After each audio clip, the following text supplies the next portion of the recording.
내가 보매 보좌에 앉으신 이의 오른손에 두루마리가 있으니 안팎으로 썼고 일곱인으로 봉하였더라. 또 보매 힘있는 천사가 큰 음성으로 외치기를 누가 그 두루마리를 펴며 그 인을 떼기에 합당하냐 하나 하늘 위에나 땅 위에나 땅 아래 능히 그 두루마리를 펴거나 보거나 할 자가 없더라.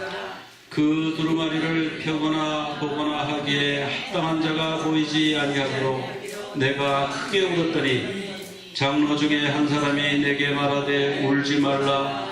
유대지파 사자 다윗의 뿌리가 이겼으니 그 두루마리와 그 일곱인을 떼시리라 하더라. 아멘. 우리가 요한계시록 지금 살펴보고 있죠. 요한계시록 1장은 바로 이런 모습으로 주님을 표현할 수 있습니다. 메노라 가운데 계시는 대제사장 예수 그리스도, 일곱 촛대라고 나오는데 사실은 메노라라고 그랬죠. 메노라 가운데 우리 주님이 계시는데 발에 끌리는 흰 옷을 입으셨어요. 그리고 허리에 금띠를 띠시고 그리고 오른손에 일곱 뼈를 붙들고 계시는 그 주님. 그 주님 어디 계십니까? 지금 우리가 다 죽어가고 있습니다. 핍박당하고 순교당하고 있습니다. 주님 어디 계십니까? 그럴 때 내가 지금 이 메노라를 돌보고 있다. 메노라가 뭐예요? 지금 오늘 우리 여기 메노라가 왔습니다. 네. 이스라엘에서 공수해온 메노라인데요. 이 메노라가 교회의 상징이에요. 나오죠? 일곱 촛대는 일곱 교회이라 주님 그렇게 말씀하셨어요. 내가 이 메노라 옆에 서 있는 것은 그냥 구경하는 게 아니라 메노라를 돌보고 계시는 거예요. 불꽃이 잘 올라가는지 끄름이 안 나는지 관리하고 계시는 거예요. 내가 교회를 관리하고 있다. 지금 너희들 어렵고 힘들다고 하지만 내가 다 보고 있고 내 허락 안에서 일어나는 것이다. 주님이 그렇게 말씀해 주고 계시는 거죠. 그 다음에 이제 2장과 3장은 일곱 교회, 그 일곱 브랜치가 있는 그 메노라를 상징하는 그 일곱 교회에 보내는 편지로 구성이 되어 있습니다. 에베소 교회, 우리 이거 다 외우시죠? 일곱 교회 다 외우는 방법 어떻게 하면 된다고 그랬어요? 에서버두 사빌라 이렇게 하면 다 외워지는 거예요. 에서버두 사빌라. 에베소 교회, 서머나 교회, 버가모 교회, 두가디라 교회, 사대 교회, 필라델비아 교회, 라오디게아 교회. 이것이 이제 2장과 3장에 나오는 그 내용이에요. 그리고 이제 4장에 가면은 이리로 올라오라 그래서 사도 요한을 위로 부르십니다. 올라갔더니 뭐가 있어요? 거기에 보좌가 나옵니다. 보좌. 그리고 보좌에 앉으신 분이 있고 거기에 24장로가 있고 내생물이 있는 거예요. 4장은 그것을 설명하는 거예요. 그 우리 지성소에 계신 우리 주님의 모습이죠. 하늘나라 지성소에 계신 우리 주님의 모습. 5장에 들어가면 어떤 모습이 나오냐면 보좌에 앉으시니 오른편 손에 두루마리가 있고 그 두루마리에는 일곱 인이 있었다고 해요. 그런데 그 일곱 인을 떼야만 되는데 그 힘있는 천사, 요한계시록에 3번 나오는 그 힘있는 천사가 누가 이 일곱 인을 떼며 누가 이 두루마리를 펼쳐볼 자가 있느냐. 그 환상 속에서 사도 요한이 하늘 위에 땅 위에 땅 아래 다 살펴봐도 이걸 뗄 사람이 아무도 없는 거예요. 역사의 과거, 현재, 미래를 살펴봐도 이 인을 뗄 사람이 없는 거예요. 이걸 떼야만 신원, 그 보복이 임하고 이걸 떼야만 구원이 임하고 이걸 떼야만 하나님의 구원과 심판의 역사가 일어나는데 이거를 할 사람이 없는 거예요. 그래서 막 크게 울었다. 대성통곡. 아니 이렇게 억울할 수가, 이럴 수가 막 울었을 때에 그 장로 중 한 사람, 그 24장로 중에 한 사람이 나와서 뗄 사람이 여기 있다 이렇게 설명하는 내용이에요. 그 일곱 인을 봉한 이 두루마리는 무엇인가 여러 가지 설이 있는데 대속과 심판의 계획이다. 인류 대속과 심판의 계획이다. 그렇게 말씀드렸죠. 그래서 크게 울었다. 그 대속할 사람, 이 대속이 히브리 말로 뭐예요? 대속이 고엘. 대속이 고엘이에요. 동사는 가알이고 가알, 고엘, 명사는 고엘입니다. 근데 이 고엘은 뭐 하는 사람이냐 하면 땅을 잃었어요. 또 자유를 잃고 노예가 됐어요. 그러면 친족 중에 한 사람이 가서 땅값을 지불하거나 몸값을 지불하고 그 사람을 되사오는 것이 고엘의 일이에요. 또 친족의 아들이 없어서 이제 대가 끊어지게 됐어요. 그러면 대를 이어주기도 해요. 그래 대를 이어서 그 아들은 자기 아들이 아닙니다. 그 아들은 그 죽은 사람의 아들이에요. 대를 잊지 못할 그 사람이에요. 그래서 그 아들이 그 기업을 대대로 계속 이어가도록 해주는 그런 일을 한 사람이 고엘이라 그랬습니다. 그래서 우리 성경에 보면 세 가지로 번역이 되어 있는데 기업 모르는 자로 번역이 되어 있고 어떤 데는 가면은 피의 보복자라고 번역이 되어 있고 그 피의 보복자라는 말이 고엘 하담이라고 했죠. 반드시 그 고엘이라는 단어가 들어갑니다. 또는 친족, 구속자, 속량 이런 식으로 한 100군데 넘게 고엘이라는 단어가 등장한다 지금 말씀드렸습니다. 그게 신약에 오면 그럼 없어지냐? 신약에는 없어지지 않고요. 아폴리트로시스라는 헬라 말로 바뀌어져서 곳곳에 등장해요. 구속, 속량, 대속 이게 다 그 단어예요. 그래서 이 고엘 개념이 이게 사실은 성경 전체를 막 관통하는 이 흐름이에요. 굉장히 그러고 성경이 막 살아있는 거예요. 막 힘이 있는 거예요. 막 이 구속하는 하나님의 역사가 막 운동력이 있는 거예요. 그래서 이 고엘이라는 단어가 구약에만 105번 등장한다 그랬습니다. 고엘은 구속한다 또는 친족으로서 구속한다 복수한다 돈을 주고 사온다 랜섬 이런 개념이라고 그랬죠.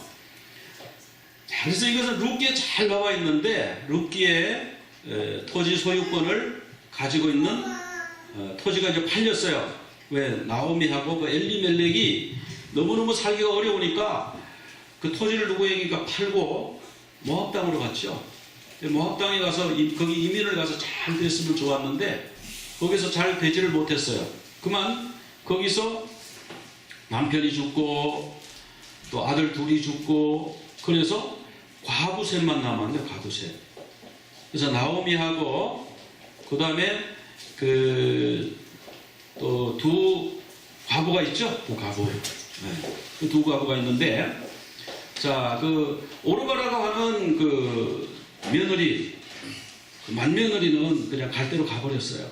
그런데 이 룻이라고 하는 여인이 어머니 하나님이 내 하나님 되고 어머니 가시는 곳에 나도 가겠다고. 그래가지고 이제 모압에서 다 망해가지고 나는 이제 나오미가 아니라 마라다 나는 기쁨이 아니라 고통이다 이렇게 하면서 고향으로 베들레헴으로 돌아왔죠. 그때 모압 여인이 돌아왔죠. 그 모압 여인 룻이 같이 왔죠. 그래서 뭐 재산이 없으니까 어떡합니까? 남이 밭 베고 남은 그 이삭, 밭 추수하고 남은 그 이삭 있는 이삭을 주워서 이제 그것을 먹고 연명을 하다가 보아스를 만나게 되죠. 그래서 룻이 아이고 그 오늘은 가서 이삭 주워 왔습니다. 그러니까 오늘은 누구 밭에 가서 주워 왔냐? 그러니까 보아스라고 하는 분이 그 밭에 가서 주워 그 사람이 고엘이다 고엘. 우리 밭을 다시 사줄 수 있는 사람이야. 우리 자식이 다 끊어져 대가 끊어졌지만 그 사람이 우리 대를 이어줄 수 있어. 그 사람한테 가는데 내가 시키는 대로 해라. 그래서 이제 갔죠. 가서 이제 보아스가 그날 기분이 좋아가지고 막 추수가 잘 돼가지고 지금 막 기분 좋아서 이제 밭에서 주무시는 거예요. 밭에서 자리 깔고 그 밭을 지키는 의미도 있고. 그때 롯이 들어갔죠. 그래서 그 얘기를 딱 듣고 이 밭을 되사달라는 얘기구나. 그래서 좀 기다려라. 그런데 내보다 더 가까운 친족이 있다. 그 친족이 원래 물러야 되는데 나는 두 번째로 가까운 사람인데 그 사람한테 한번 물어보자. 그 사람을 불러다가 장로님들 증인들 딱 세워놓고 이 밭을 좀 사시오. 돈 주고 사서 나오미한테 물려주시오. 그러니까 이거 하지요. 그랬는데 이 보아스가 그러죠. 잠깐 하나 더 있습니다. 모압에서 온 여자 룻이라고 하는 여자를 취해서 거기서 아들을 낳아서 그 사준 땅이 그 아들의 땅이 되게 해줘야 됩니다. 그래서 기업이 대대로 이어져 가게 해야 됩니다. 그러니까 이 사람이 뭐라 그래요? 아이고 그러면은 뭐 나 손해가 나서 난 못하겠어요. 나 고해를 안 할 겁니다. 그래서 안 한다는 표시를 어떻게 해요? 신발을 벗어줘요. 신발을 벗어줘요. 사람들이 다 봤어요. 신발 벗어준 거를. 그래서 보아스가 그 밭을 사고 룻과 결혼해서 아이를 낳아서 그 나중에 어떻게 됐어요? 이새가 나오고 나중에 다윗이 나오고. 그래서 이 다윗은요, 이새나 다윗은요, 하나님의 고엘 정신에 의해서 태어난 후손들이에요.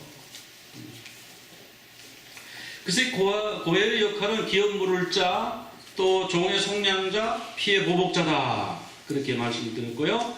고엘의 자격은 뭐냐? 고엘은 첫째로 친족이어야 돼요. 잘 모르는 사람, 서로 거리가 떨어져 있는 사람은 그런 건 고엘 역할을 할 수가 없어요. 친족이 된다. 그 다음에 땅 물을 힘이 있어요. 아무리 친족이라도 내가 돈이 없는데 어떻게 땅을 사겠어요? 이게 땅을 물을 힘이 있어야 돼요. 그 다음에 힘이 있어도 아까 이 사람처럼 아이고 나는 기업에 손해가 납니다. 왜 내가 이거 땅 사면 이거 내 땅이 될 줄 알았는데 아이고 그 누구 아들이 누구 태어나면 그 아들 거 된다고 그럼 나 안 할래. 근데 보아스는요 자원해서 아니 기꺼이 물려주지. 하나님의 말씀에 순종해야지. 자원하는 마음이 있어야 된다. 자, 예수님은 우리의 친족이라고 그랬어요. 예수님은 우리의 친족이다. 히브리서 2장 11절 같이 한번 읽어볼까요? 거룩하게 하시는 이와 거룩하게 함을 입은 자들이 다 한 근원에서 난지라. 그러므로 형제라 부르시기를 부끄러워 아니하시고. 자, 한 근원에서 났다고 그랬죠. 한 근원. 그리고 형제라 부르는 것을 우리 주님과 우리가 형제라는 것을 부끄러워하지 않으신대요. 친족이죠. 또 우리 아담과 마지막 아담, 살려주는 마지막 아담이시죠. 유력한 분, 하나님의 본체, 하나님과 동등한 분, 종의 형체로 오셨으니까 하나님의 본체, 하나님이 능력이 있죠. 또 하나님이 자원해서 요한복음 10장 15절에 보면 나는 양을 위하여 목숨을 버리노라 그랬고 빼앗는 자가 있는 게 아니라 내가 스스로 버리노라 그렇게 말씀하셨어요. 그럼 이 일곱인을 뗀 사람이 누군가 이제 나왔어요. 답이 그 예수 그리스도 우리의 고엘인데요. 자, 대선 통곡하는 중에 이 고엘이 필요한데 오직 어린 양 예수 그리스도가 우리의 고엘이 될 수 있다. 우리를 속량할 수가 있다. 그렇게 이제 계시록이 그걸 말씀하고 있는 거예요. 그냥 슥슥슥 읽어버리면 그게 안 나오는 거예요. 그리고 이제 어떻게 될까, 이제 미래에 어떻게 될까, 예수님 재림할 때 어떤 일이 생길까, 이것만 생각하면 이게 안 보이는 거예요. 그런데 이 고엘이 뭐지? 또 이제 오늘 이제 하는 본문이 이제 뿌리예요, 뿌리. 그래서 제가 이 뿌리를 어떻게 말씀을 전달해야지. 그런데 하나님이 또 이렇게 보여주셨어요. 그래서 보여주신 만큼 또 여러분에게 전해드리려고 해요. 자, 이럴 때자는 장로 중에 한 사람이 말하기를 울지 말라. 유다 지파의 사자, 지난주에 우리 유다 지파의 사자 살펴봤죠? 다윗의 뿌리가 이겼으니 그가 그 두루마리와 그 일곱인을 떼시리라. 자, 유다 지파의 사자, 우리 지난주 봤지만 간단하게 좀 살펴보면 야곱이 유언으로 예언을 하죠. 유다는 새끼 사자로다. 이렇게 예언하면서 기후가 떠나지 않는다. 유다에게 왕권이 간다고 그랬어요. 원래 왕권은 누구에게 가야 되냐면은 르벤에게 가야 돼요. 르벤이 장자기 때문에. 근데 르벤이 장자권을 박탈당했어요. 왜 장자권을 박탈당했어요? 아버지의 침상에 올랐어요. 그래서 장자의 특권은 세 가지인데 왕권, 집안의 대표, 요거는 유다에게 갔고, 재산권 2배의 몫이 가는데 2배의 재산이 가는데 이것은 요셉에게 갔어요. 므낫세와 에브라임으로 나타났어요. 그다음 제사장권이 있는데 이것은 레위로 셋으로 갈라져 분할되었어요. 쪼개졌어요. 이 장자권이 세 개로 쪼개졌습니다. 자, 2배의 몫은 요셉에게 갔다고 그랬어요. 그래서 참 장자, 이 장자에게는 2배의 재산을 준다. 그렇게 성경에 명시적으로 나와 있습니다. 제사장권은 레위한테 갔는데 이 축복권, 그 다음에 이제 왕권이 유다에게 갔어요. 유다는 사자 새끼로다. 이 규라는 말이 왕이 들고 다니는 이 셉터를 말하는 거예요. 통치자의 지팡이 마찬가지고, 실로는 이제 메시아를 말하는데 메시아가 올 때까지 이렇게 되고 복종하리로다. 왕권이 유다에게로 넘어갔습니다. 자, 요셉과 유다에게 두 몫과 왕권이 넘어갔는데 요셉은 에브라임과 므낫세, 여호수아가 에브라임 사람이라고 그랬고요. 갈렙이 유다 지파, 남왕국이 유대 왕국이죠. 지금 이스라엘 사람들이 유대인이죠. 자, 그래서 다말은 성경에 보면 그 유다의 며느리 다말을 통해서 아들이 태어났습니다. 그 참, 야, 이게 무슨 불륜 드라마냐 그렇게 생각할지 몰라도 다말은 목숨을 걸고 이 고엘, 왜 유다가 시아버지가 고엘의 역할을 못하게 하냐 이거예요. 그 셀라라고 하는 막내 아들이 있는데 막내 아들을 안 보내주는 거예요, 자기한테. 그래서 자기가 목숨을 걸고 시아버지를 속여서 임신을 하게 됐죠. 그래서 나중에 막 화를 냈을 때 이 도장, 이 지팡이 이거 누구 겁니까? 그러니까 유다가 꼼짝 못하고 다말이 내보다 훨씬 더 의롭구나, 옳다. 그 고엘 정신은 다말을 알고 있었던 거예요. 그 일을 통해서 이 유다 지파가 왕권이 왔다고 보는 거예요. 유다는 나중에 베냐민을 대신해서 내가 종이 되겠습니다. 요셉 앞에서 그렇게 하는 것을 볼 수 있죠. 보아스와 루스 결혼해서 오벳, 이제, 다윗 이렇게 내려가죠. 그럼 요셉 지파도 예수님이 오실 수 있는데 왜 요셉 지파는 버림받았는가? 버림받았다는 말은 뭐 유다처럼 가룟 유다처럼 됐다는 뜻은 아니에요. 왜 예수님은 요셉 지파를 선택하지 않고 유다 지파를 선택하셨을까? 요셉 지파의 아들 므낫세와 에브라임. 근데 에브라임이 굉장히 좀 건들건들했다고 그랬죠. 기도원에게 와가지고 왜 우리를 안 부르고 너 혼자 그렇게 고생하는 거야? 우리를 부르지. 막 이렇게 싸움을 걸었던 사람이고요. 하나님 일에 나서지 않고 다 된 다음에 와가지고 숟가락 하나 자꾸 얹는 거예요. 또 이 암몬과의 싸움에 입다에게 와가지고 입다가 이겼는데 가가지고 너 우리 안 불렀어? 너와 너의 집을 다 불태울 거야. 막 이런 정도라고 그랬죠. 근데 이건 아무것도 아니라고 그랬죠. 나중에 남북에 갈라질 때 에브라임 지파가 10지파를 딱 모아가지고 이스라엘 북왕국을 세웠고요.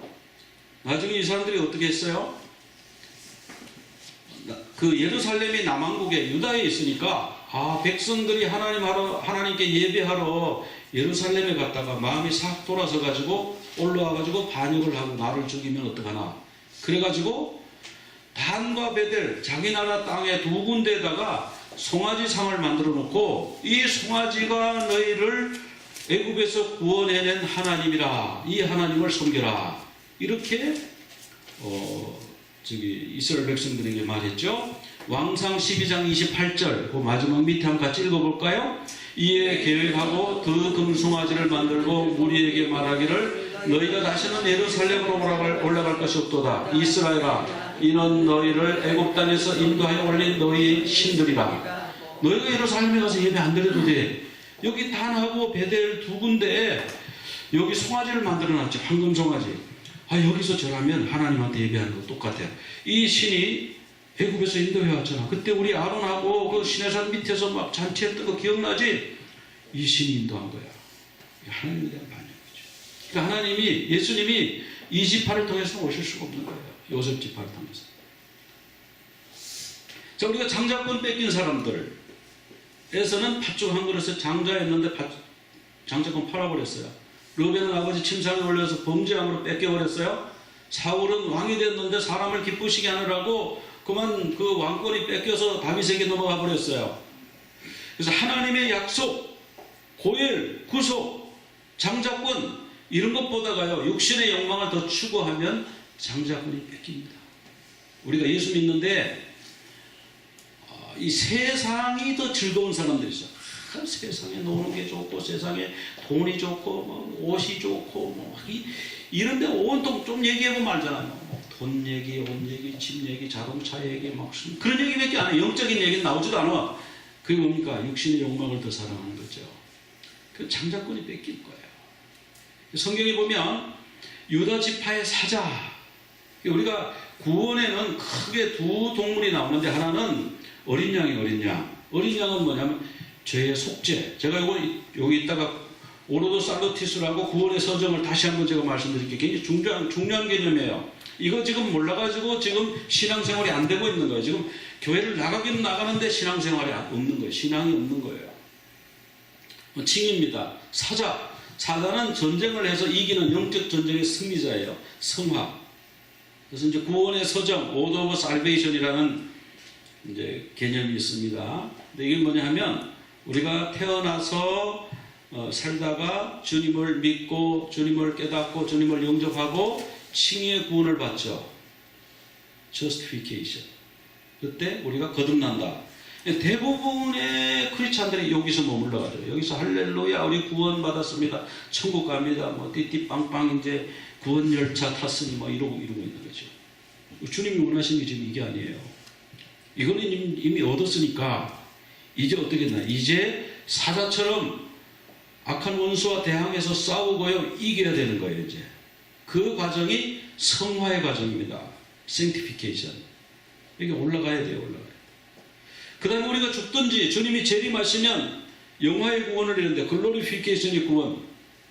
우리가 육체적인 삶은 이제 끝나는 거죠. 그래서 이 구원의 서정은 칭의와 그 다음에 성화와 영화인데 칭의는 뭐냐면 Salvation from Sin's Penalty. 죄의 형벌로부터의 구원이 칭의예요. 여기까지만 지금 우리가 자꾸 이것만 강조하고 있다니까요. 요거는 3분의 1인데 구원의 개념에서 성화구원은 뭐냐? 성화구원은 Salvation from Sin's Power, 죄의 능력으로부터의 구원이에요. 오늘 또 실패했어요. 오늘 또 못 참고 오늘 또 죄를 지었어요. 그 하나님 용서해 주세요. 그리고 다음에는 그 죄를 안 짓게 되고 이렇게 점점 성화의 삶을 살아가는 것, 승리하는 삶을 사는 것, 이게 다윗의 사자의 삶이잖아요. 칭의는 어린 양이 해결해 주셨잖아요. 이제 다윗의 사자가 필요한 거예요. 지금 우리에게는. 그 다음에 영화구원은 뭐냐면 영화구원은 Salvation from Sin's Presence. 죄의 존재로부터의 구원이에요. 천국에 가서는 죄를 지을 수가 없어요. 죄가 없어야 해요. 거기 옛뱀도 없고 마귀가 없기 때문에 죄의 존재가 없어요. 거기는. 그래서 이 구원은 칭의, 성화, 영화, Justification, Sanctification, Glorification 이 세 가지로 되어 있는데 우리 칭의만 너무 그것만 붙들고 있는 개념입니다. Salvation from Sin's Penalty인데 요한복음 5장 24절 같이 읽어볼까요? 내가 진실로 너에게 이르노니 내 말을 듣고 또 나 보내신 이를 믿는 자는 영생을 얻었고 심판에 이르지 아니하는 사망에서 생명으로 옮겼느니라. 이 얻었고가 우리말로는 과거로 나오고요. 우리는 현재 완료인데요. 과거적 구원이에요. 과거적 구원. 굳이 나눈다. 예수 믿고 내가 이미 구원을 받았어요. 이 얻었고 이렇게 과거 시제로 표현했잖아요. 무엇으로 인해서 예수님의 죽으심으로 구원을 얻었습니다. 이게 칭의 구원이에요. 어떻게 예수님의 죽으심을 어떻게 한거 믿음으로, by faith. 예수님의 죽으심을 믿음으로 우리가 구원을 받은 것이 칭의입니다. 네, 여기에 머물러 있다니까 다들. 잘못된 건 아니. 근데 잘못됐어요. 왜 앞으로 안 나가고 거기 홍해까지 계속 앉아 있냐고요. 빨리 광야로 가야지. 시내산으로 가야지. 그걸 가나안으로 가야지. 홍해에서 계속 앉아 있으면 하나님 칭찬하시겠어요? 성화구원은 Sin's Power, 죄의 능력으로부터의 구원인데 베드로전서 2장 2절 같이 한번 읽어봅시다. 갓난 아기들 같이 순전하고 신령한 젖을 사모하라. 이는 그로 말미암아 너희로 구원에 이르도록 자라게 합니다. 여기 보니까 구원이 미완성이네. 구원이 뭐예요? 지금 된 거예요? 아직 안 된 거예요? 구원에 이르도록. 뭐 아직 내가 가져야 될 구원이죠? 만들어 가야 될 구원인 거예요.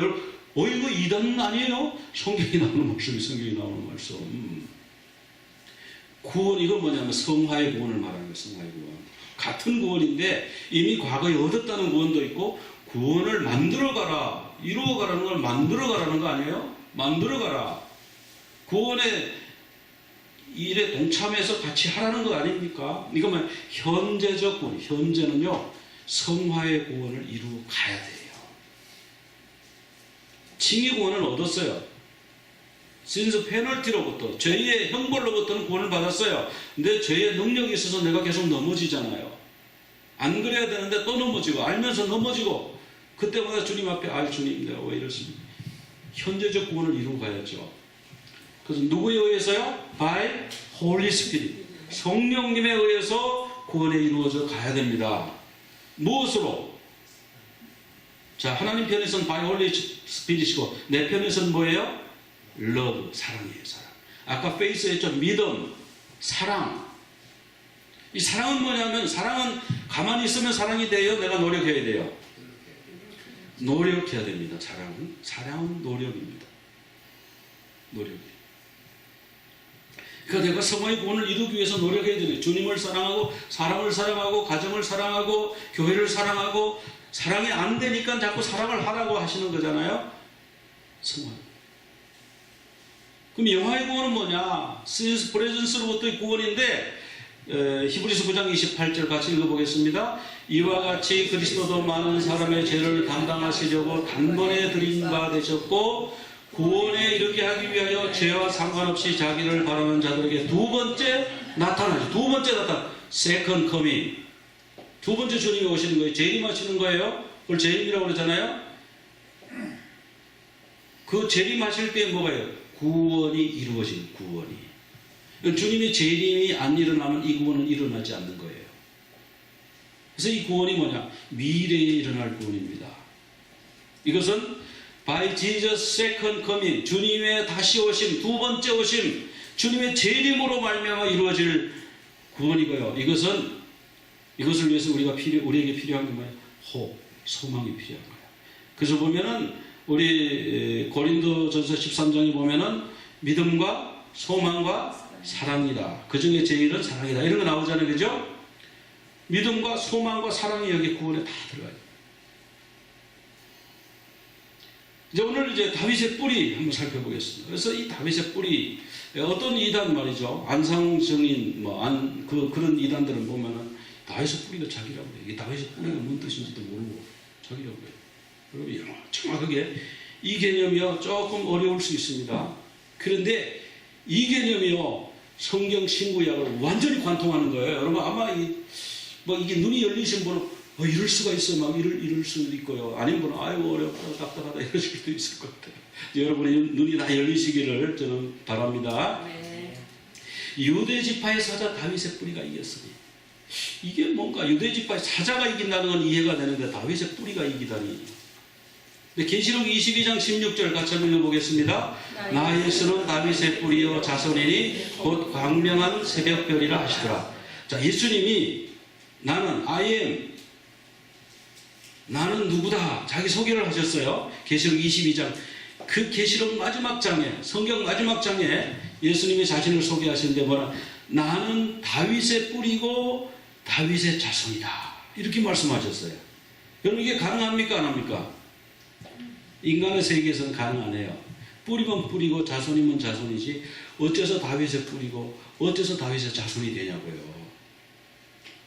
그래서 이 뿌리라는 것을 헬라어로 보니까 흐리자인데 흐리자가 근원, 루트 이런 뜻인데 신약에 17번 등장해요.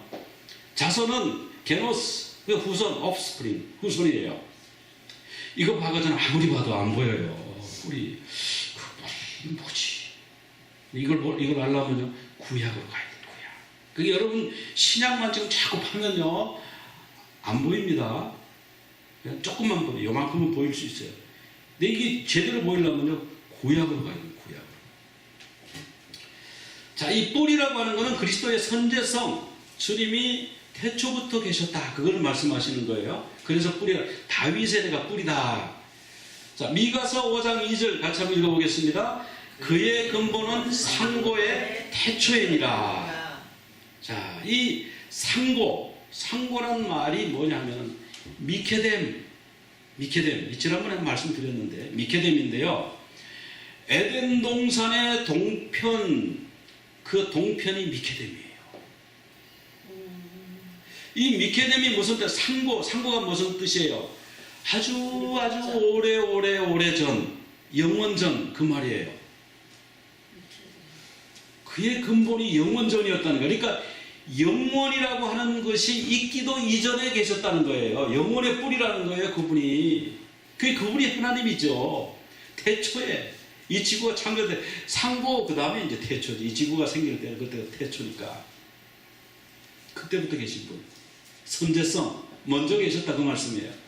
요한복음 8장 58절 같이 한번 읽어보겠습니다. 예수께서 이르시되 진실로 진실로 너희에게 이르노니 아브라함이 나기 전에 내가 있느니라. 아니 예수님 족보에 보면 아브라함이 있고 그 다음에 다윗이 있고 그 다음에 쭉쭉쭉쭉 내려와가지고 예수님이 맨 마지막인데 나는 아브라함이 나기도 전에 있었느니라. 유대인들이 깜짝 놀라버렸잖아요. 주님이 그래서 다윗의 뿌린 거예요. 아브라함의 뿌린 거예요. 그 다음에 다윗의 뿌리에서 나올 가지, 나는 자손이다. 다윗의 뿌리요 자손이라는데 이 자손이 그 다음에 가지입니다. 이사야 11장 1절 같이 한번 읽어보겠습니다. 이새의 줄기에서 한 싹이 나며 그 뿌리에서 한 가지가 나서 결실할 것이다. 자, 이 이새의 뿌리는 이따가 이제 자세하게 설명을 이제 또 드리게 됩니다. 자, 이새의 줄기. 그런데 그 이새의 뿌리이신 그분이 이새의 줄기에서 한 싹으로 올라오고요. 그리고 그 뿌리에서 한 가지가 나서 결실하는 거예요. 우리 인간으로서는 불가능하지만 우리 주님이기 때문에 가능합니다. 근데 이 가지 있잖아요. 성경에 이 가지에 대해서 얼마나 말씀하시죠. 우리가 어린 양 이런 거는 참 많이 알고 강조하지만 이 가지가요. 이렇게 중요한 줄 몰랐어요. 이 가지의 은이 사복음서하고 관계가 있는데 첫째로 이 가지를 뭐라고 했냐면은 의로운 가지다. 의로운 가지.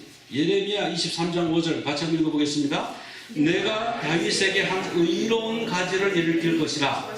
그가 왕이 되어 지혜롭게 다스리며 세상에서 정의와 공의를 행할 것이며. 자, 여기 보세요. 의로운, 다윗에게서 의로운 가지, 후손이 태어나는 것보다. 근데 그가 뭐가 된다고 했어요? 왕이 되는 거예요. 왕이신 그 다윗에게서 나온 가지가 왕이 되는 건데, 그래서 그날에 유다는 구원을 받겠고 이스라엘은 평안히 살 것이며 그 이름을 여호와 우리의 공이라 일컬음을 받으리라. 이 가지가 체마, 히브리 말로 체마예요. 12번 등장하는데 이 의로운 가지, 체마 차딕, 의로운 가지는 왕인데 어떤 왕이냐? 여호와 우리의 공이라는 여호와 찌드케노. 여러분 여호와 찌드케노 들어보셨어요? 여호와 샬롬, 여호와 로이, 여호와 찌드케노. 의의 여호와, 여호와의 의, 그런 말씀이에요. 자, 이렇게 이제 나무에 그루터기가 있는데, 그루터기가 있어요. 그럼 왜, 아니 이새의 줄기라 그러면 이렇게 쭉쭉 올라가는 나무 몸통을 해놔야지 왜 나무 뿌리 그루터기를 그림에 인용했냐? 여러분 이제 원어를 보면 이게 그 쭉쭉 올라가는 그 줄기가 아니에요. 이새의 줄기에서 한 싹이 나며 그 뿌리에서 한 가지가 나서 결실할 것이요.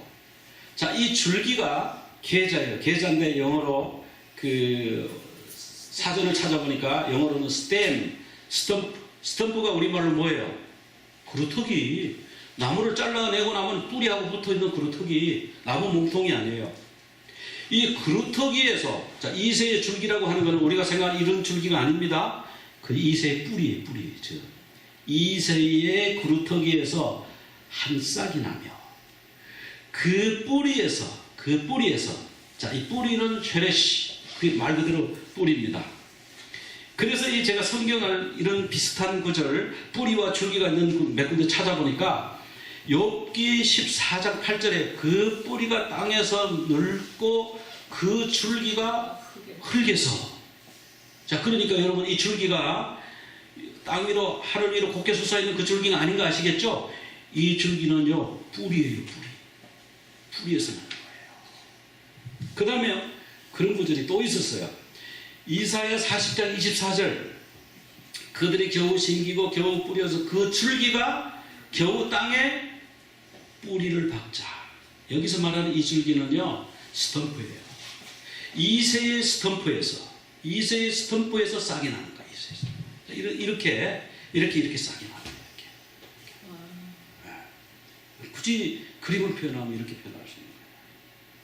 그런데 여기에 또 의미가 또 있어요. 이게 굉장히 중요합니다. 지금 이사야 11장 1절은요, 나중에 이게 어디로 연결되면 나사렛하고 연결이 됩니다. 여러분 정신 잘 집중하시고 들으셔야 돼요. 안 그러면 갑자기 무슨 나사렛이 왜 나와? 이렇게 되는 거예요. 잘 한번 보세요. 자, 이새의 줄기, 즉 이새의 스탬프에서 한 싹이 나며 그 뿌리에서 한 가지가 나서 결국 이 줄기는 그루터기다 그랬고요. 싹, 호테르, 뭐 싹은 그냥 싹입니다. 뿌리, 자 뿌리에서 한 가지가 난다. 이 한 가지가 뭐냐면 네체르. 이 네체르가 나중에 나사렛이 된 거예요. 네. 그래서 구약 성경에는 나사렛이라는 말이 한마디도 안 나옵니다. 그래서 이게 성경에 난제로 들어가요. 난제. 그래서 아무리 신학자들이 연구해도 그 나사렛이라는 말이 성경에 안 나오는데 예수님은 나사렛 사람이라고 자꾸 불리거든요. 그리고 예수님이 나사렛에서 자라거든요. 이게 뭐야? 갑자기 왜 나사렛이 엉뚱하게 툭 튀어나왔어? 엉뚱한 게 아니에요. 네체르. 벌써 여기서부터 말씀을 다 해주셨어요. 일반적인 가정은요, 네체르가 안 그러고 아나프라 그래요. 여기서 말하는 네체르, 특별한 의미가 있는 가지예요. 그래서 줄기에서 나온 한 싹, 그 줄기는 그루터기인데 그루터기에서 나온 한 싹이 뿌리에서 나온 한 가지입니다. 그분이 네체르고 그분이 네체르벤이에요. 나사렛 사람이에요. 스가랴 9장 9절 같이 한번 읽어보겠습니다. 시온에 따라 크게 기뻐할지어다. 내 왕이 내게 임하나니 그는 공의로우시며 구원을 베푸시며 겸손하여 나귀를 타시나니 나귀의 작은 것 곧 나귀 새끼니라. 근데 이 말씀이 마태복음 21장 5절 언제입니까?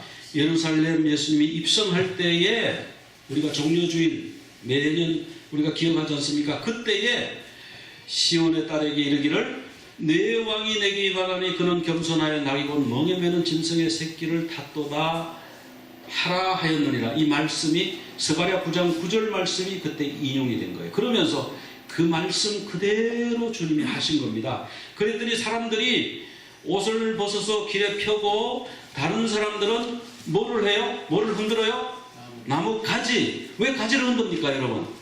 꽃을 흔들어야지. 장미를 흔들든지 백합을 흔들든지 그래야지. 가지 흔드는 거 봤어요 여러분? 왜 가지를 흔들어요?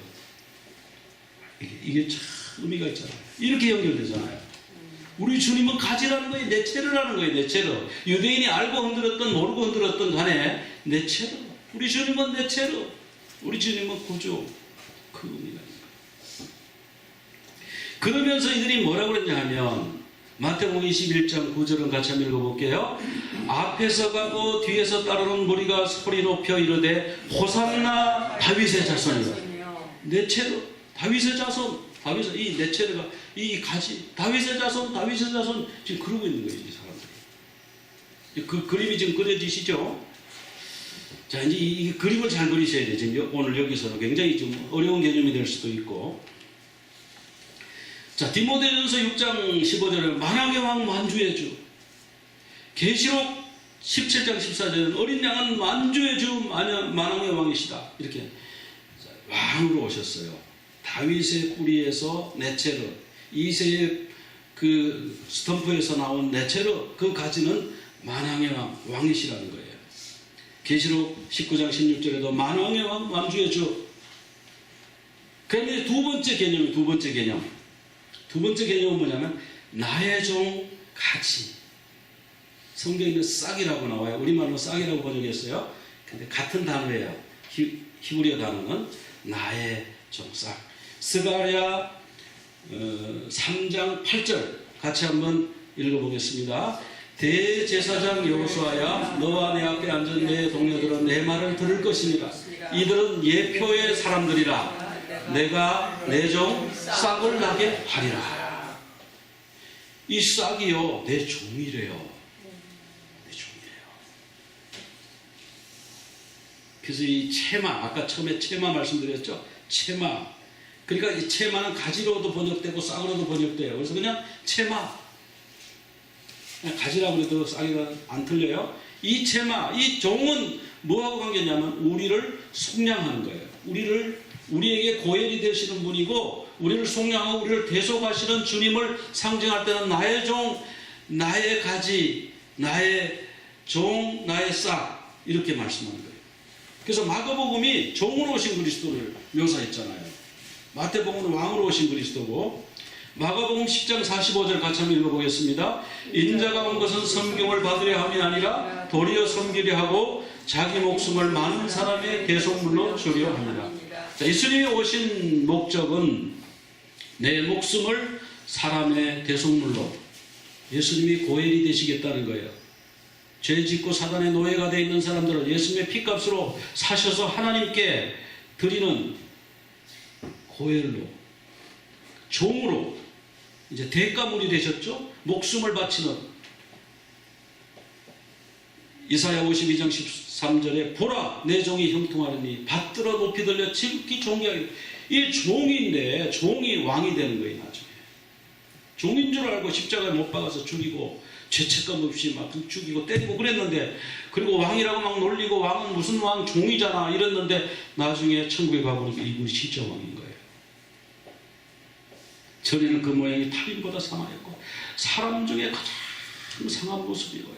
사람들이 그에 대해서 놀란 거예요. 어떻게 이렇게 끔찍하게 당했는가. 나중에 보니까 52장 12절 그가 나라들을 놀라게 할 것이며 왕들은 그로 말미암아 그 입을 보고 내가 죽인 그분이 진짜 하나님이었어, 이렇게 된다는 거잖아요. 빌립보서 2장 6절에 그는 근본 하나님 본체시나 하나님과 동등됨을 취할 것으로 여기지 아니하시고 자기를 비워 종의 형체를 가져서 사람이 되죠. 종의 형체를. 그게 나의 종 싹, 나의 종 가지가 되신 거죠. 이사야 42장 1절은 같이 한번 읽어볼까요? 내가 붙드는 나의 종 내 마음에 기뻐하는 자고 내가 택한 사람을 보라.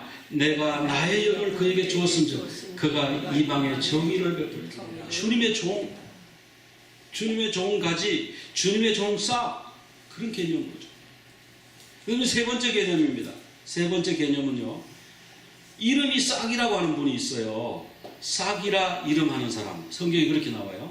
스가랴 6장 12절 같이 한번 읽어보겠습니다. 만군의 여호와께서 이같이 말씀하시되 보라 싹이라 이름하는 사람이 자기 곳에서 돋아나서 여호와의 전을 건축하리라. 예수님의 이름이 뭐라고요? 싹. 나사렛 사람 뜻이 뭐라고요? 싹의 사람, 가지의 사람. 그래서 이름이 싹이라고 하는, 이름이 가지라고 하는 사람이 왔다는 거예요. 이시 체마 쉐모. The man whose name is the branch. 내 이름이 브랜치야. 나는 가지야. 사실은 브랜치라는 것보다는요, 싹이라고 그래야 돼, 사실. 그래서 누가복음이 사람에 대해서, 인자이신 그리스도에 대해서 잘 설명하고 있잖아요. 사람의 그 족보 아담으로부터 시작하잖아요. 인자가 온 것은 잃어버린 자를 찾아 구원하려 함이라. 첫사람 아담은 생명이 되었지만 마지막 아담 예수 그리스도는 살려주는 영이 되었다. 첫째 사람은 땅에서 나와서 흙에 속한 사람에게지만 둘째 사람은 어디서 나요? 하늘에서 나요. 그게 다른 거예요. 그 다음에 네 번째 이 가지 개념은 뭐냐면 여호와의 가지라. 여호와의 가지라. 이렇게 나와요, 성경에.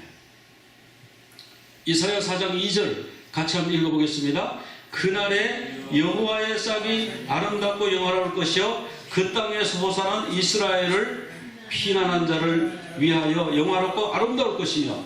자, 그날에는요 여호와의 싹이 난대요. 놀랍지 않습니까? 그 싹이라고 이름을 가진 분이 온다고 그랬다가, 나의 종 싹이라고 그랬다가, 의로운 싹, 의로운 가지라고 그랬다가, 여호와의 가지라고 그랬다가, 이게 다 누구를 얘기하는 거예요? 예수 그리스도를 얘기하는 거예요. 여호와의 싹, 체마 여호와.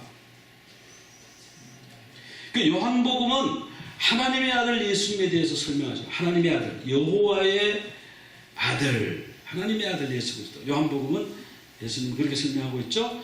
요한복음 3장 13절 같이 한번 읽어보겠습니다. 하늘에서 내려온 인자 외에는 하늘에 올라간 자가 없느니라. 이 요한복음을 보면은 이 하나님과 동등됨을 취했다고 해서 유대인들과 논쟁하는 장면이 많이 나와요.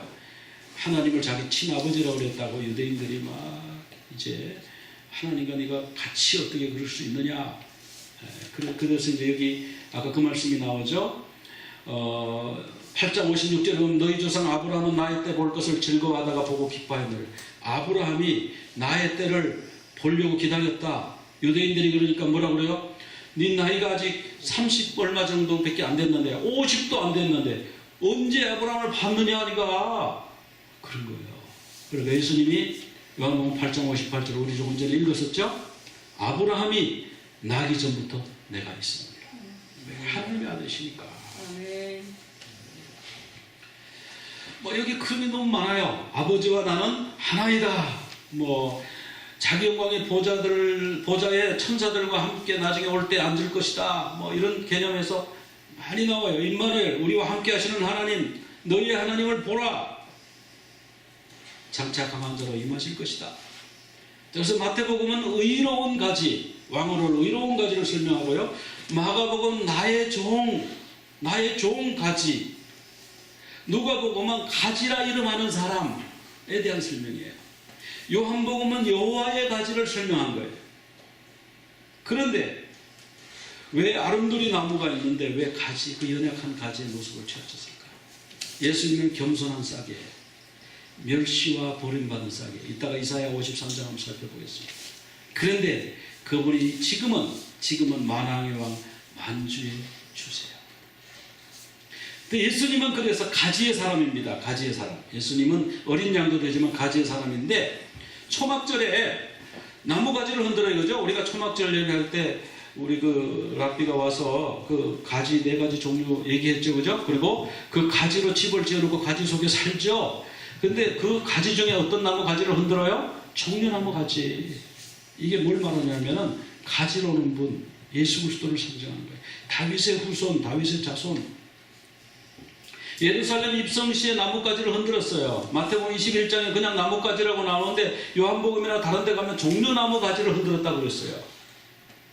그리고 다윗의 찬송, 이 가지를 막 흔들면서 다윗의 자손이라는 거예요. 근데 여러분 놀랍습니다. 여러분 이제 이 일이 나중에 반복이 되는데 어디에서 반복이 되냐? 계시록 7장 9절 같이 한번 읽어보겠습니다. 큰 무리가 나와 흰옷을 입고 손에 종려가지를 들고 보좌 앞과 어린 양 앞에 서서 큰 소리로 외쳐대되 구원하심이 보좌에 앉으신 우리 하나님과 어린 양에게 있도다. 이 뭐예요? 천국에 가서도 종려나무 가지를 흔드는 거죠. 왜 흔들어요? 다윗의 후손 호산나, 구원이 주님께 있습니다. 호산나, 우리를 구원하소서.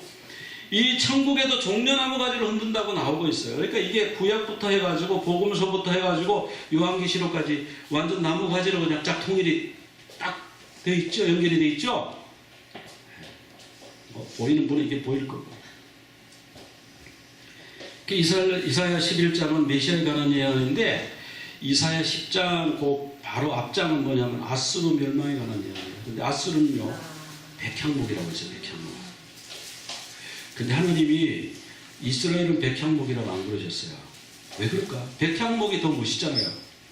백향목이 있어야 집을 짓고 왕궁은 백향목으로 짓는데 이왕이면 자기 백성을 백향목이라고 그러지 하나님은 왜 백향목이라고 안 그러시고 저 아수르같이 적국을 백향목이라고 그러셨을까? 이사야 10장 34절 같이 한번 읽어보겠습니다. 네. 쇠로 그 빽빽한 숲을 베시리니 레바논이 권능 있는 자에게 배임을 당하리라. 그 멋있는 백향목이요, 이 쇠로 도끼든지 톱으로 배임을 당하면 백향목은 다시는 싹을 내지 못합니다. 백향목은 그걸로 끝이에요.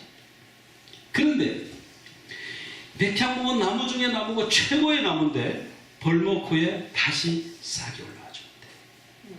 그러니까 하나님이 너 백향목을 베어버리라. 그 말은 뭐예요? 너 한 번 나가면 다시 못 일어나. 그게 백향목이에요. 그런데요, 유다는 상수리나무예요. 상수리나무. 이 상수리나무는 뭐 참나무인데 이거는 벌목이 돼도 잘라놔도요 그루터기에서 싹이 올라오는 거예요. 그래서 또 다시 나무가 되는 거예요. 유다는 심판을 받아가지고 바벨론으로 끌려갔어요. 아예 나라가 없어서 70년 동안 나라가 없었어요. 그런데요 싹이 올라와가지고 또 거기서 또 구원의 싹 예수 그리스도가 나왔고요. 그래가지고 또 싹을 누가 또 잘라버렸어. 로마의 황제가 싹 잘라버리라고 했어. 싹 잘라가지고 전부 그 지중해 다 집어넣어버리라. 그래가지고 완전히 다 없애버리고 흔적 그 서쪽의 통곡의 벽 그거 하나만 딱 넘겨놓고 이건 기념이다. 너희들 이걸 볼 때마다 이게 얼마나 컸는지 생각하고 이 큰 것도 우리가 단번에 무너뜨려. 우리가 어떤 사람인지 알아?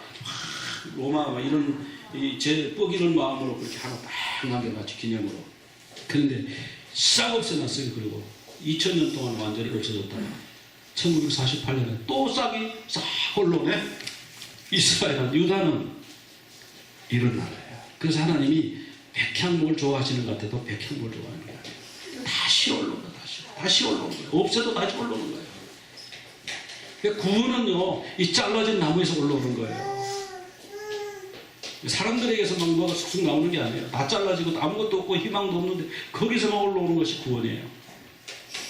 그래서 이새의 줄기는 가지가 아니라 사실은 그루터기고요. 이 그루터기는 이사야 6장 13절 그거 한번 같이 한번 읽어볼까요? 그 중에 10분의 1이 아직 남아있을지라도 이것도 황폐하게 될 것이나 밤나무와 상수리가 배임을 당하여도 그 그루터기가 남아있는 것 같이 거룩한 씨가 이 땅에 그루터기니라. 자, 이 상수리 나무는 베어내면요 이 그루터기가 남아있어요. 그래서 다시 올라오잖아요. 이 거룩한 씨, 이 거룩한 씨가 예수 그리스도 아니에요. 메시아 아니에요. 우리 주님은 베어낸 그곳에 다시 올라오는 거예요. 그래서 하나님이 이세 아들 다윗과 언약을 했어요. 그 왕위를 영원히 경고케 하겠다. 그것이 바로 예수 그리스도죠. 자, 그 이름인 사람, 그 이름이 가지인 사람, 그분이 바로 예수 그리스도인데, 그 출애굽했을 때에 사흘길을 걸어갔을 때에 그 마라라고 하는 쓴물이 나왔죠. 그 스르 광야에서 쓴물이 났을 때 사람들이 막 물 못 먹겠다고 막 배 아프다고 물 먹었더니 배가 아파요. 막 못 먹겠어요. 막 이랬을 때에 나무 하나를 탁 집어넣었죠. 그러니까 물이 달아졌어요. 그 나무가 누구예요? 예수 그리스도예요. 예수 그리스도. 그 이름이 가진 사람이에요. 그 이름이 바로 나무예요. 나무. 너희를 치료하는 이유. 그 나사렛 사람에 대해서 우리 한번 살펴보는데 마태복음 2장 23절 같이 한번 읽어보겠습니다. 나사렛이라는 동네에 가서 사니 이는 선지자로 하신 말씀에 나사렛 사람이라 칭하리라 하심을 이루려 하십니다. 성경 어디에도 구약에 나사렛 사람이라 칭하리라 그 말이 안 나와요. 이상하다. 왜 구약에 안 나오는 말씀을 여기다 넣었지? 안 나오는 게 아니고 나와요. 아까 이사야 11장 1절에서 나왔어요. 네체르. 예, 네체르 사람이라는 게 네체르 벤. 그 나사렛은 네체르에서 왔다는 거예요. 가지라는 말에서 왔다는 거예요. 그리고 나사렛 사람, 가지의 사람, 싹의 사람, 뿌리의 사람이라고 그루터기의 사람 이렇게 불리는데 그 나사렛 사람은 히브리식으로 표현하면 네체르 벤이에요. 네체르 벤. 가지의 사람, 가지의 아들. 자, 이 네체르가 메시아라는 것을 계속해서 부인하는 사람이 없고요. 그 나사렛은 뭐냐? 네체르가 나오는 동네예요. 그래서 예수님이 나기는 어디서 났어요? 베들레헴에서 났어요. 유대 땅 베들레헴에서 나가지고 그 다음에 예수님이 피신했는데 어디로 피신했어요? 애굽으로 피신했다가 그 다음에 출애굽하셨죠? 이스라엘 백성들이 출애굽한 것처럼 이제 너의 목숨을 노리던 자가 죽었느니라 다시 돌아가라. 그러니까 예수님이 베들레헴으로 안 돌아오시고 오셔가지고는 갈릴리로 가지고 어디 사셨어요? 나사렛 네체르에 가서 사신 거예요. 그래서 이 얘기를 누가 증언을 해줬냐면 교부 중에 제롬이라는 분이 이걸 증언했어요. 이게 처음 나오는 얘기가 아니에요. 네. 어디서 제가 처음 이런 걸 만들어내겠어요. 다 있어요. 있는데 안 찾아내고 그냥 맨날 하는 얘기만 하니까 이게 안 찾아 나오는 거예요. 제롬이 벌써 이렇게 했어요. 나사렛이 네체르다. 네체르가 메시아다. 그렇게 얘기해 준 거예요. 그래서 마태복음은 정말 필사적으로 예수님이 네체르고 다윗의 후손이라는 것을 증언하는데요. 그 예수님의 족보를 이렇게 계산하면 14, 14, 14로 다 끊어놨어요. 14가 뭐냐면 다윗의 수입니다. 사실은 몇 명이 빠졌어요. 14로 맞추려고 3명인가를 빼버렸어요. 네.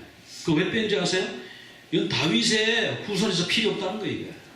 빼고 14로 맞춰버린 거예요. 그리고 예수님이 42대손 아니에요. 그런데 마태복음 하면 42대손이에요. 영적으로 이 사람은 뭐 예를 들면 이삭 뭐죠? 에서 이런 사람 빼버린다 이거예요. 족보에 필요 없다 이거예요.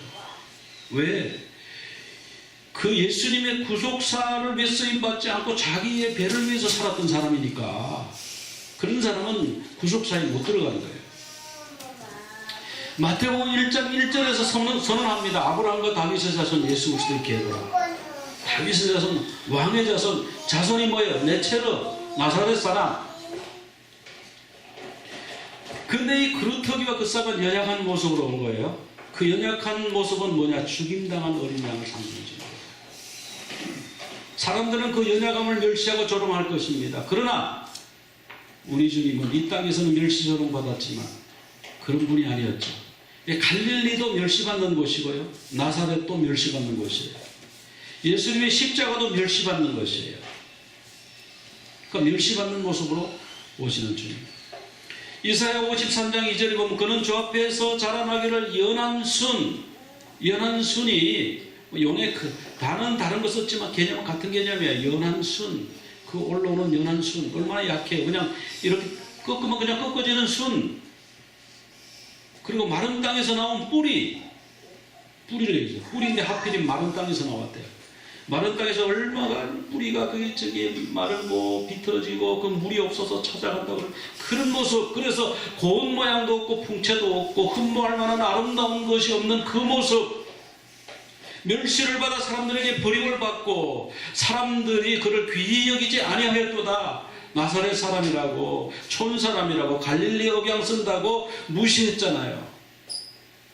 그리고 채찍에 맞고 십자가에 못 박혔어요. 연한 순 같고 마른 땅에서 나온 뿌리, 멸시받는 네체르의 모습으로 주님이 오셨습니다. 신명기 21장 23절에 보면은 나무에 달린 자는 하나님께 저주를 받았습니다. 나사렛 예수, 멸시받는 동네의 사람, 그분이 나 대신 저주를 받아 나무에 달려 죽으신 그분을 믿는 것이 복음이에요. 아멘. 위대한 영웅호굴, 왕으로 오신 분, 위대한 분을 믿는 것이 복음이 아니고 그 멸시받는 마른 땅에서 나는 뿌리 같은 연한 순 같은 멸시받는 나사렛 사람, 네체르 사람, 싹의 사람, 그분이 나 대신 저주받아서 십자가에 돌아가셨습니다. 그것을 믿는 것이 복음입니다. 우리는 영웅호구를 믿는 게 아니에요. 자꾸 물량주의, 큰 거, 멋있는 걸 좀 쫓아간다고 우리는 불나비처럼 자꾸 어디 밝은 데가 있나 이런 데를 간다니까. 그러니까 신앙이 약한 거예요. 모이기는 많이 모여있는데 신앙은 없는 거예요. 거기에 멋있는 말을 하고 멋있는 음악을 틀어주고 멋있는 건물을 하고 멋있는 옷을 입고 멋있는 음식을 먹었지만 거기에는 예수님이 없는 거예요. 예수님은 멸시받는 곳에 있는 거예요. 나사렛 사람, 멸시받는 예수, 그분이 나를 위해 돌아가셨습니다. 아멘. 그래서 이 사람들이 예수님의 십자가에 못 박을 때 예수님 옆에다가 강도를 못 박았어요. 강도하고 똑같다는 거죠. 이것 자체도 멸시지요. 그런데 거기다가 명패를 써서 붙였는데 그 명패가 뭐라고 돼 있어요? 유대인의 왕 나사렛 사람 예수. 나사렛 사람은 멸시받는 이름이거든요. 나사렛을 꼭 집어넣은 거야. 그냥 유대인의 왕 예수라고 쓰면 될 거를 유대인의 왕 나사렛 사람 예수. 그래서 그 이름이 가진 사람, 그 이름이 나사렛에서 온 나사렛 사람. 이 나사렛 사람이란 뭐냐 하면은 이런 거예요. 서울 때, 부산 때, 광주 때 이런 거예요. 굳이 우리 한국식으로 표현하자면 나사렛에서 크신 분은 그 나사렛은 별로 알아주는 도시가 아니에요. 서울이나 이런 데처럼 예루살렘처럼 알아주는 도시가 아니고 그냥 조그마한 시골 사람 예수. 그분이 나를 구원하셨어요. 우리는 자꾸 큰 거를 쫓아가요. 위대한 거를 쫓아가요. 멋있는 거를 쫓아가요. 영웅호굴이 왜 안 나타나? 백마탄 왕자님이 왜 안 나타나나? 이러니까 이단한테 넘어가지. 이단이 백마 타고 막 그냥 우리 구주다 그러잖아요. 유대인들이 지금 구하는 것도 계속 그거잖아요. 왜 예수님의 백마타가 안 오느냐는 거예요. 왜 왕으로 안 오느냐는 거예요. 유대인이 그러니까 예수님을 못 만나고 있는 거잖아요. 나사렛에서 올 줄은 몰랐는 거예요. 많이 낮아진 사람. 여러분 큰 걸 따르겠습니까? 아니면은 멸시천대 십자가 지신 주님을 따라가시겠습니까? 멸시천대 십자가 나도 지고 주님 따르겠습니다. 그렇게 다짐하는 여러분들 다 되시기를 축원합니다. 기도드리겠습니다. 하나님 아버지, 오늘 말씀을 통해서 우리 주님은 이새의 줄기에서 나온 싹이고 그 뿌리에서 나온 내체를 가진 것을 오늘 말씀을 통해서 보여주셨습니다. 주님, 저희들이 크고 화려하고 멋있는 것을 자꾸 쫓아갑니다. 그래서 이단들에게 속습니다. 주님, 저희들 멸시받는 그 십자가 저도 지고 가겠습니다. 주님 앞에 다짐하고 주님 앞에 내어놓고 주님만 따라가는 저희들 되게 하여 주시옵소서. 예수 그리스도 이름으로 기도드리옵나이다. 아멘.